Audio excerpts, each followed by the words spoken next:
Now let's get to the Dallas Mavericks, and most notably the struggles of Kyrie Irving, because it's worth talking about. Did y'all know that Kyrie has now lost 11 straight games to the Boston Celtics?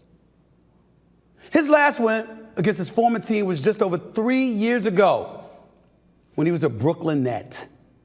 And last night, to be quite honest with you, it just wasn't a good look. Kyrie finished game 1 of the finals with just 12 points, shooting 6 of 19 from the floor, 0 for 5 from three-point range, and was a team worst minus 19 for the Dallas Mavericks.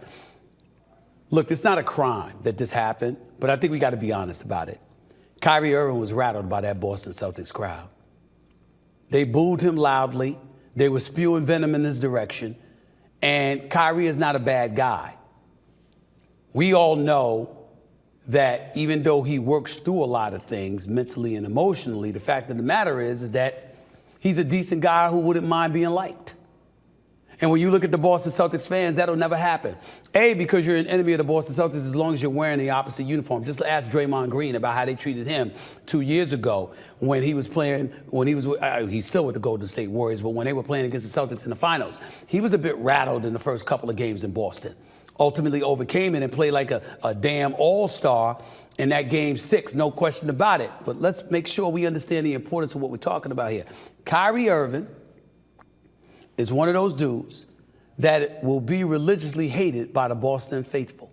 Why is that the case? Because when you look at Kyrie Irving, he's the guy that said he was staying as long as they'd have him, and then left like a thief in the middle of the night to join the Brooklyn Nets.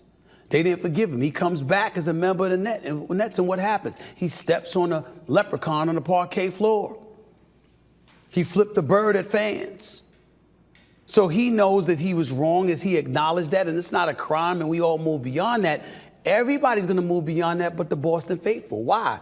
Because the more they boo you, the more unproductive it makes you, the more they're going to up the ante because they want their Celtics to win the championship. So somehow, some way, Kyrie is going to have to dig within himself and figure out how the hell to bring his A game against the Boston Celtics, because they're going to need it. The Dallas Mavericks are going to need it if they're going to beat the Boston Celtics. Make no mistake about that.